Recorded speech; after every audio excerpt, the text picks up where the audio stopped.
Break से वापस आ रहे हैं। स्वागत है आपका एक बार फिर से। और आपको बता दें कि देश के 13 राज्यों में 88 सीटों पर लगातार सुबह 7 बजे से मतदान की प्रक्रिया चल रही है। हालांकि कई जगहों से कुछ झड़प की भी खबरें सामने आई। कई जगह ईवीएम भी कई खराब हुई, जिन्हें तत्काल प्रभाव से पहुंचकर अधिकारियों ने बदला। हालांकि शांतिपूर्ण मतदान चल रहा है।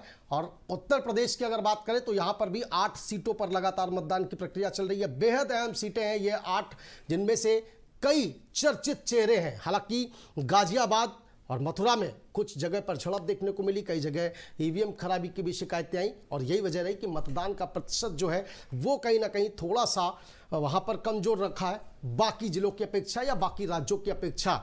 लेकिन इन सब के बीच हम चर्चा कर रहे थे कि विकास के मुद्दों से शुरू हुआ चुनाव 2024 की लड़ाई हिंदू मुस्लिम तक कैसे आ गई, इसकी वजह क्या हुई। पहले फेज में जिस तरह से भारतीय जनता पार्टी लगातार विकास की बात कर रही थी, मोदी की गारंटी की बात कर रही थी, विकसित भारत की बात कर रही थी, किसान रोजगार की बात कर रही थी, वो वापस अपनी फेवरेट पिच पर, फेवरेट ट्रैक पर कैसे आई। इसके अलावा कांग्रेस की बात करें, राहुल गांधी, प्रियंका गांधी, मल्लिकार्जुन खड़गे और तमाम बड़े नेता एक बार फिर लगातार मुस्लिम रिजर्वेशन की बात करते आ रहे हैं। इसके अलावा संपत्ति सर्वे नाम का एक बड़ा जिन इस चुनाव में कूद गया है। वापस हमारे साथ दोनों मेहमान मौजूद हैं। संजय कटियार साहब हैं भारतीय जनता पार्टी से, मोहम्मद शाहिद हैं आम आदमी पार्टी से, शारिक साहब हमारे साथ समाजवादी पार्टी से जुड़े हुए थे। हो सकता है कुछ देर बाद वो भी जुड़े। मोहम्मद शाहिद जी, आपका रुख कर रहे हैं, वापस उसी पर आ जाते हैं। जो बेहुदा बयानबाजी का दौर शुरू हुआ पिछले कुछ दिनों में, जो टिप्पणियां शुरू हुई, क्या हिंदुस्तान की सियासत जो पहले रही है या अब की तुलना करें, इतना बड़ा परिवर्तन, किसी भी पद पर बैठा कोई भी व्यक्ति हो उसके लिए इस तरह के शब्द कहना कितना जायज है मोहम्मद शाहिद? और ये स्तर होना चाहिए क्या राजनीति का? जब से देश आजाद हुआ है उस वक्त पहली बार किसी पीएम की शिकायत हुई है इस पर्टिकुलर डिवीजन को लेकर। आज तक किसी पीएम के लिए इसके क्या नाम है, इलेक्शन कमीशन को शिकायत तय की गई है। हम उठा के देखिएगा कभी भी, ये पहली बार की गई है। तो ये कहां से आ रही है? ये भाषा वहां से आ रही है जब आदमी क्रोधित होता है अंदर से, जब उसको लगता है कि मेरी सत्ता का डर है, मेरी सत्ता जाने वाली है, तो वो ऐसे शब्दों का यूज करता है जो जो जो उसको हानि नहीं देते और अपने फायदे के लिए बात करता है। तो वो नॉर्मली वो मोदी को ये जो मुसलमान और हिंदू की राजनीति शुरू, देखिए वो सत्ता में आए कैसे, आप शुरू से उठा के देखिए सत्ता में आए कैसे। सत्ता का मेन मुद्दा ही उनका यही था कि हिंदू मुस्लिम की राजनीति करिए, 80% हिंदू हमारे साथ जुड़ा हुआ है, अगर उससे जो वोटिंग पड़ेगी मैं अपने आप जीत जाऊंगा। तो खाई को इतना बड़ा कर दो, खाई को इतना बड़ा कर दो कि ये डिवाइडेशन हो जाए, उधर का आदमी उधर हो जाए, उधर का आदमी इधर हो जाए। ये सब सत्ता की कुर्सी है, ये कोई आदमी जाने नहीं देना चाहता। तो ये जो बयानबाजी है ये उसी से रिलेटेड है। आज इलेक्शन के टाइम पे ये क्यों कहा गया? क्योंकि अभी वोटिंग होने वाली है कल, एक पहला चरण, दूसरा चरण, तीसरा चरण, ये वोटिंग होने वाली है। अब ये जैसे जैसे वोटिंग होती जाएगी ये बौखलाहट बढ़ती चली जाएगी। बट अभी तो देखिए और क्या क्या कहा जाएगा, अभी तो स्टार्टिंग है।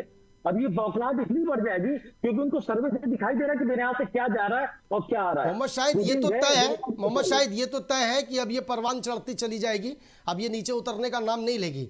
लेकिन बीजेपी को तो इसमें फायदा मिल रहा है। वो कांग्रेस के घोषणा पत्र, हनुमान चालीसा, संपत्ति सर्वे, मंगलसूत्र, इसी ट्रैक पर आ गई है। कांग्रेस और बाकी दल सफाई देते फिर रहे हैं कि नहीं साहब ऐसा कुछ भी नहीं है, मोदी साहब झूठ बोल रहे हैं। आप तो अपनी बात जनता तक रख ही नहीं पा रहे हो, आप इसी में फंसे हुए हो, फंसा रखा है। हिंदू मुसलमान कब तक चलाओगे आप, कब तक चलाओगे? अंत होगा इसका सर। जब शायद मैं आपसे सवाल यही कर रहा हूं कि कांग्रेस का घोषणा पत्र, इसके अलावा संपत्ति सर्वे, मंगलसूत्र, राम मंदिर, हनुमान, सर इनकी एंट्री हो चुकी है चुनाव में और भारतीय जनता पार्टी यही कह करके आपको फंसा रही है और आप लगातार सफाई देते नजर आ रहे हैं। मल्लिकार्जुन खड़गे से लेकर के उन्होंने तो बाकायदे पीएम से मिलने के लिए समय भी मांग लिया था, एक मास्टर स्ट्रोक खेलने की कोशिश की थी। सर वो पीएम से मैं फिर कह रहा हूं, आज भी वो हमारे पीएम से समय मांगा है कि जो हमने ये अपना बना रखा है तो इसको हम दिखाएंगे किसको? ठीक है, उनको दिखाने के गए जो गलती होकर जा रही है उनको दिखाना है पीएम को। तो उसको जो मोड़ तोड़ के जो पेश किया जा रहा है, सवाल तो यही है ना कि अगर पीएम जो कह रहे हैं आपके मैनिफेस्टो में नहीं है तो आप क्यों समय मांग रहे हैं? आप जनता से समय मांगिए, जनता को बताइए ना साहब, वोटिंग जनता को करनी है। प्रधानमंत्री नरेंद्र मोदी आपके लिए वोट करने नहीं आएंगे। ओके, हमने जनता को दिखा दिया है। ठीक है, अपना नियम सबके सुनाते हैं सामने नरेंद्र मोदी का वो बदल दिया, बयान। हमने रिलीज कर संजय दिया। कटियार साहब, जिस पर आप इनकार कर रहे थे, उन्होंने मुसलमान शब्द का प्रयोग नहीं किया है, सुनाते हैं आपको, सुनिए। और खतरनाक इरादे से मैं आज देश के लोगों को, अलीगढ़ के लोगों को आगाह कर रहा हूं। मैं देशवासियों को आगाह करना चाहता हूं। कांग्रेस और इंडी गठबंधन की नजर अब आपकी कमाई पर है, आपकी संपत्ति पर है।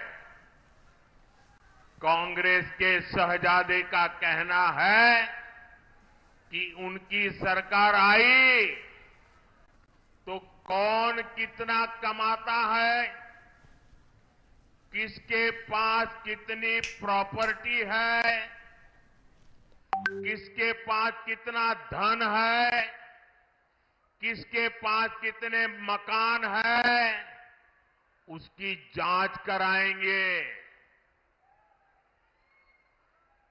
इतना ही नहीं, वो आगे कहते हैं कि ये जो संपत्ति है उनको सरकार अपने कब्जे में लेकर उसको सबको बांट देगी, ये कहते हैं। ये मैनिफेस्टो उनका कह रहा है। भाइयों बहनों, आप सोचिए, हमारी माताओं बहनों के पास सोना होता है। ये सोना अवसरों पर सिर्फ शरीर पर पहन करके प्रभाव पैदा करने के लिए नहीं होता है। हमारे देश में माताओं बहनों के पास जो सोना होता है, कितना ही कम क्यों ना हो, वो स्त्री धन होता है, पवित्र माना जाता है, कानून भी उसकी रक्षा करता है। अब इनकी नजर कानून बदलकर हमारी माताओं बहनों की संपत्ति छीनने का भी खेल खेला जा रहा है। उनका मंगलसूत्र, उस पर उन लोगों की नजर है। माताओं बहनों का सोना चुराने का इरादा। इतना ही नहीं, वो सर्वे करना चाहते हैं कि जो नौकरी पेशा वर्ग है, जो कर्मचारी है।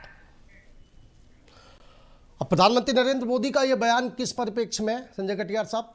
तस्वीरें साफ हैं। अब इसके अलावा जिस तरीके की शब्दावली उन्होंने प्रयोग की है, अब देश के प्रधानमंत्री, आप कहते हैं कि राहुल गांधी उनके लिए ऐसा कह रहे हैं, वो देश के प्रधानमंत्री, तो देश के प्रधानमंत्री क्या मैसेज देना चाह रहे हैं? क्योंकि हिंदुस्तान का जो चुनाव है, इसकी गूंज विदेशों तक में रहती है।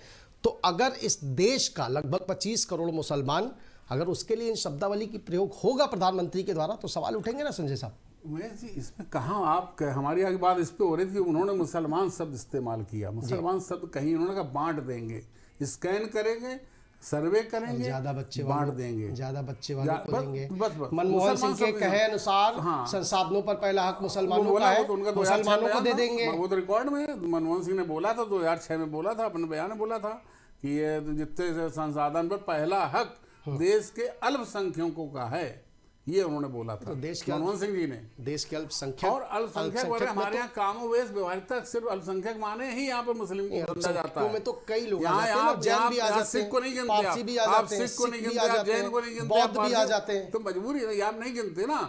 यहाँ तो चला आ रहा भाई, अल्पसंख्यक माने इनको एक इमेज सेट है, तो मुसलमान धर्म। उन्हीं अल्पसंख्यकों में से आप जैन को नहीं उठाते, बौद्ध को नहीं उठाते, पारसी को, ईसाई को नहीं उठाते, मुसलमान क्यों लपक लेते हो साहब? अरे वही बात है कि भाई वोट बैंक, इनका वोट बैंक है। मैं आपसे पूछ रहा हूँ, वोट बैंक है, मैं आपसे पूछ रहा हूँ, आप क्यों मुसलमान लपक लेते हो? अल्पसंख्यक, अगर मनमोहन सिंह ने अगर अल्पसंख्यक कहा है, तो उसमें आपको यही क्यों लग रहा है? नहीं, हमारे मोदी ने अल्पसंख्यक शब्द कहा ही नहीं, उन्होंने कहा भाई जो ज्यादा बच्चों को बांट देंगे, बच्चे वालों को। मैं फिर से कह रहा हूं ना, मनमोहन सिंह ने अगर कहा है कि अल्पसंख्यक का अधिकार है, देश के पहले संसाधन पर पहला अधिकार अल्पसंख्यकों को का है, तो साहब उसमें और भी जातियां, और भी धर्म है ना साहब। आप मुसलमान क्यों लपक लेते हैं? तो हमारे यहाँ तो संख्या मोर्चा बना हुआ है, हमारे यहाँ सिखों की सर भी आप इज्जत क्या है, क्या जैन की बना इज्जत हुआ है सब वो संपर्क देश है, पे थोड़ी ना लागू और उससे कर हम देंगे। काम करते हैं। मोहम्मद शाहिद, और दूसरी चीज एक आदि मोहम्मद बात शाहिद, रखिए। अगर मनमोहन सिंह 2006 में ये बात कहते हैं कि देश के संसाधनों पर पहला हक अल्पसंख्यकों का है, आपको आवाज नहीं आ रही है मोहम्मद शाहिद? नहीं, स्पीच आ रही है मेरे, स्पीच ज्यादा आ रही है। ओके मोहम्मद शाहिद, अगर 2006 में कहते हैं मनमोहन सिंह, स्पीच बंद करिए। अब आ रही है मोहम्मद शाहिद आपको आवाज? अभी आपकी कम आ रही है, उनकी ज्यादा आ रही है, पीछे से आवाज आ रही है। ओके पीछे का बयान की आवाज आ रही है, मोदी जी का, मोदी जी के बयान की आवाज आ रही है। चल रहा होगा। ओके जी आपके लिए जी। मोहम्मद शाहिद, अगर 2006 में मनमोहन सिंह कह रहे हैं कि देश के संसाधनों पर पहला हक अल्पसंख्यकों का है, और फिर वो कोट कर रहे हैं कि गरीब और अति पिछड़े, मैं वो भी बयान सुनाऊंगा आपको। आज जो बीजेपी ट्विटर हैंडल से अपने ट्वीट कर रही है, बीजेपी के तमाम बड़े नेता ट्वीट कर रहे हैं, तो फिर आवाज तो उठेगी ना सर, सवाल तो उठेंगे ही। जब पुराने नेता कांग्रेस पार्टी की सोच बताएंगे कि नहीं उनकी क्या सोच है, देश के संसाधनों पर पहला हक वो किसे देना चाहते हैं, 24 के मैनिफेस्टो में भी उसी को इर्द गिर्द शामिल किया गया है, तो आवाज उठेगी ना मोहम्मद शाहिद? क्या होता है कि 24 के मैनिफेस्टो में क्या शामिल किया है? उन्होंने बोला है कि 50% का अधिकार जो फिक्स है उसको कम करके हम डिस्ट्रीब्यूट करेंगे कि बराबर से हिस्सा दिया जाए। ऐसा थोड़ी कि SC/ST में ही ऐसे लोग पड़े हुए हैं जो उठ नहीं पा रहे, माइनॉरिटी में भी ऐसे लोग पड़े हुए हैं जो उठ नहीं पा रहे। आप जनरल कोटे मुस्लिम, क्या सारे मुसलमानों को थोड़ी मिल जाएगा? सारे मुसलमानों नहीं को सर, थोड़ी तो मिल ये जाएगा। कौन तय करेगा? मुस्लिम को इसका पैमाना क्या होगा ये भी तो बताइए ना फिर जनता को। केवल इतना बताने से नहीं काम चलेगा ना। और सुनाते हैं आपको मनमोहन सिंह क्या कह रहे थे, सुन लीजिए एक बार आप भी। और स्पष्ट तौर पर उन्होंने आखिरी में, वो बयान उनका दूसरा है, वो आज जो मैं सुनाने जा रहा हूं इसको सुनिएगा कि लास्ट में वो क्या बोल रहे हैं मनमोहन सिंह जी।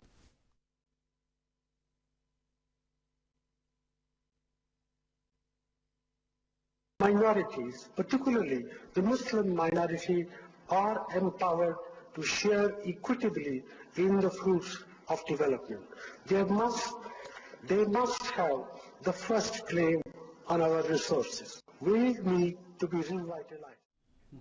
मोहम्मद शाहिद, मुस्लिम माइनॉरिटी, और वो पहला अधिकार रखते हैं संसाधनों पर। अब इसमें तो नहीं बच सकते ना साहब, ये तो कहा है, और मानिए फिर इसको। नहीं जी, देखिए आप कंटेंट का एक छोटा सा पार्ट दिखा रहे हैं। अगर ये पूरा बयान किस कंटेंट पे चल रहा था ना, सर मैं कह रहा हूं, मैं पूरा बयान भी सुना सकता हूं, सुनिए ना। स्टार्ट में उन्होंने बोला कि माइनॉरिटीज, और बाद में कोट किया स्पेशल मुस्लिम माइनॉरिटीज, स्पेशल बाद में कोट किया ना सर उन्होंने। और फिर स्पष्ट तौर पर कहा कि नहीं, पहला अधिकार उन्हीं का होना चाहिए देश के संसाधन पर। मुस्लिम माइनॉरिटीज शब्द का प्रयोग किया, मैंने सुनाया आपको जी। अच्छा, माइनॉरिटीज में मैं संजय भाई से भी पूछे जाऊंगा, जब हम माइनॉरिटीज की बात करते हैं, इनके दिमाग में पहला सवाल ख्याल क्या आता है? नहीं तो मनमोहन सिंह ने जो कहा वो सुनिए ना, उन्होंने क्या कहा, माइनॉरिटीज मैंने इसी की बात कर रहा हूं। स्पेशली फॉर मुस्लिम्स कहा ना उन्होंने, तो अरे मैं आपसे उस पे पूछ रहा सवाल हूं, हो रहा है भाई। मैं आपसे कह रहा हूं, मैंने कहा माइनॉरिटी, आपके दिमाग में क्या आया? नहीं, माइनॉरिटी इस देश में माइंड सेट है, माइनॉरिटीज में ना माने मुस्लिम, यस, उसके बाद आपको अदर्स, जवाब देने संजय भाई, क्योंकि वही ज्यादा है, क्योंकि क्योंकि आप परसेंटेज में ज्यादा हैं, सबसे पहले नंबर 1 पर है। इस देश में माइनॉरिटीज में सबसे पहले आप हैं, इसलिए सवाल आ जाता है। सर यही मैं कह रहा हूं आपसे, आप कंटेंट समझिए क्या कहना चाह रहे हैं। मैंने आपसे सवाल पूछा कि मैंने माइनॉरिटी बोला, आपने फौरन मुस्लिम बोल दिया। क्यों बोल दिया? क्योंकि सिख भी है, ईसाई भी है, जैन भी है, सब है, मगर आपके दिमाग में फौरन मुस्लिम आया। ये कंटेंट वहां से कोट किया गया है, तो उनको भी मुझे बड़ा करना है, बराबर का अधिकार देना है। ठीक है हम सर, भी देश के नागरिक हैं, ओके, इसलिए कहा गया है वो। ठीक है सर। एक मनमोहन सिंह का एक और बयान, आपने मुझसे सवाल किया, मैं आपसे पूछ लेता हूँ। मनमोहन सिंह ने एक और कहा था, 2014 चुनाव चल रहा था उस समय, नरेंद्र मोदी जी कैंडिडेटर थे PM पोस्ट के, तो मनमोहन सिंह ने एक बयान दिया था, बहुत बड़े से पढ़ा था, लाइव सबने देखा होगा। उन्होंने बोला था, if the BJP come into the power that will be a very disaster for the India. इसके बारे में आपका क्या कहना है? कौन सा डिजास्टर हो गया? मोदी जी 2014 से प्रधानमंत्री 10 साल से हैं, कौन सा डिजास्टर देश के अंदर आ गया? कौन सा प्रलय आ गई? जरा आप लोग बताएंगे इस पर। इस तरह की भाषा बोलते रहे आपके प्रधानमंत्री, आप लोगों के इंडी गठबंधन की। ओके, ये भी बड़ा विषय है, disaster for the India. Mohammad Shahid What Shashi does it Tharoor ने mean? तो ये भी कहा था कि क्या अगर देश के मोदी बाहर की के सरकार क्या आ हम जाती है तो हिंदू पाकिस्तान बन जाएगा, ये भी कहा था। तो ये तो बयानबाजी दोनों तरफ से हुई है, और अभी नहीं, 14 में भी हुई है, 19 में भी हुई है। आप तो सीधे 100% पाकिस्तान का टिकट लेकर के जेब में बैठते हैं संजय कटियार साहब। जो मोदी विरोध करे उसको पाकिस्तान भेज चले जाना चाहिए। गिरिराज सिंह, साक्षी महाराज, जाते रहते ना। साध्वी मणिशंकर अय्यर क्या करने साध्वी गए? प्रज्ञा, मणिशंकर अय्यर क्या करने गए उमेश जी? कह रहे थे इनको हटाओ। सर, अरे तो ये पाकिस्तानी सर्टिफिकेट हमको आप नहीं देंगे हटाएंगे ना साहब? अरे देश की जनता हटाएगी, ये पाकिस्तानी सर्टिफिकेट आप हटाएंगे। नहीं देंगे ना देश क्यों को गए थे कि जो मणिशंकर मोदी का अय्यर? विरोध करेगा, नई क्यों? विचारधारा नहीं, मिलती क्यों है, कहने गए नई थे? विचारधारा आपने मिलती है, आप नहीं, नहीं। पाकिस्तान भेज तो देंगे। क्यों कहने गए मणिशंकर अय्यर वहां पर इनको हटाओ? इसके माने उनका कोई तो आका होंगे तभी तो कहने गए ना उमेश जी। सर, उसके क्यों लिए गए, क्यों उसके जाते लिए हैं? जनता ने ये बताइए। मणिशंकर की और उनके पार्टी की क्या बुरहानवानी स्थिति की, आतंकवादी मारा जाता है, उसके क्यों लिए रोती है जनता इनकी ने मैडम क्या सोनिया? स्थिति की इनकी मैडम मणिशंकर सोनिया अय्यर क्यों की और रोती उनकी है? पार्टी की। हैं? साहब क्यों ये रोती सबसे है? सबने देखा है ना, सर्जिकल सबने स्ट्राइक होती, देखा। आप पार्टी केजरीवाल सवाल क्यों उठाते हैं? एयर स्ट्राइक होती, सवाल क्यों सेना से पूछते? सेना के शौर्य को ये नकारते हैं। तो ये सब जो ये पाप कर्म किए बैठे हैं, इसका सवाल जनता तो क्यों नहीं पूछेगी भाई? और ये तो केवल वोट बैंक। और आप पार्टी कहेंगे आप दिल्ली तक सीमित हैं, राष्ट्रीय ना तो आपकी राष्ट्रीय सोच है, ना आपकी राष्ट्रीय नीति है, ना आपकी कोई विदेश नीति है, ना आपकी कोई कूटनीति है।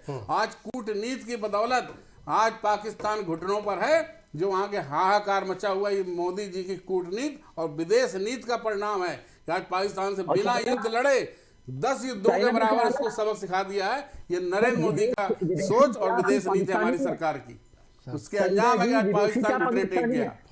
और चाइना से तो आपके लोग, आपके राहुल गांधी बतियाते हैं बंद कमरे में जाके होटल पे। क्या कर रहे थे भाई? वो तो स्वीकार नहीं कर रहे थे।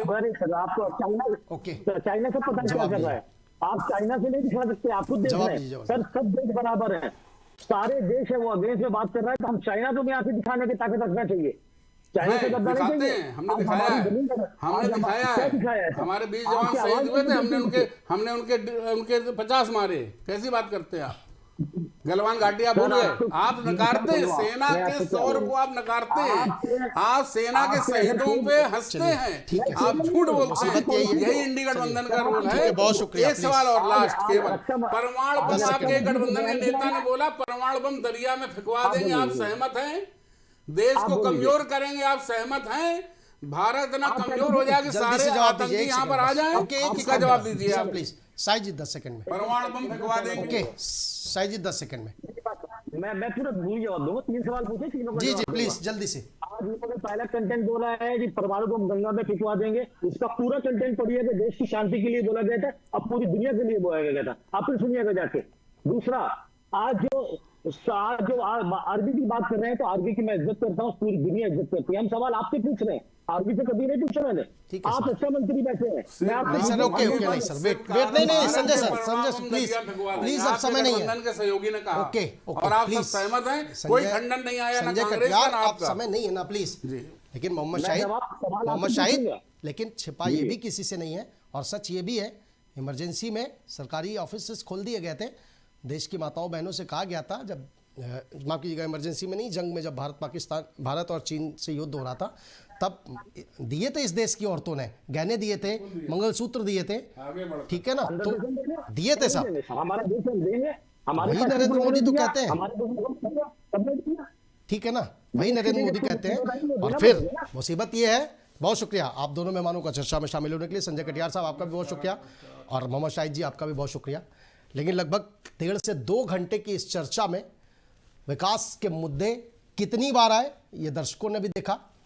फिर से मैं बार बार जिसका जिक्र करता हूं कि भारतीय जनता पार्टी अपनी फेवरेट पिच पर है और लगातार कांग्रेस के मैनिफेस्टो। और इस बीच बड़ी खबर आ रही है, मतदान प्रतिशत का अपडेट आ गया है। बागपत में 1 बजे तक 32.90% मतदान हुआ है। बुलंदशहर में 1 बजे तक 35.25% मतदाताओं ने मताधिकार का प्रयोग किया है। मथुरा की बात करें 1 बजे तक 32.69% मतदाता वोट की चोट करने पहुंचे हैं। गौतम बुद्ध नगर 11 बजे तक 36% मतदान। यूपी की 8 सीटों पर लगातार मतदान जारी है और 1 बजे तक का जो मतदान प्रतिशत है सबसे बेहतर अमरोहा में। अमरोहा हमें जबरदस्त मुकाबला देखने को मिल रहा है। दानिश अली गठबंधन के प्रत्याशी। गाजियाबाद में 1 बजे तक 36.25% मतदाताओं ने मताधिकार का प्रयोग किया है। अलीगढ़ की बात करें 35.33% मतदान हुआ है। इसके अलावा बागपत में 1 बजे तक 32.90%। मतदाताओं ने वोट की चोट की है। बुलंदशहर में 1 बजे तक 35.25% मतदाताओं ने मताधिकार का प्रयोग किया है। मथुरा में सबसे कम वोटिंग 32.69%। मथुरा में कई जगह पर गड़बड़ी की शिकायत भी सामने आई। ईवीएम की खराबी को लेकर गौतम बुद्ध नगर में 11 बजे तक 36% मतदान हो चुका है और अब यह आंकड़ा और बढ़ गया होगा। सबसे बेहतर अमरोहा की स्थिति नजर आ रही है। 1 बजे तक 41.22% मतदान हुआ है।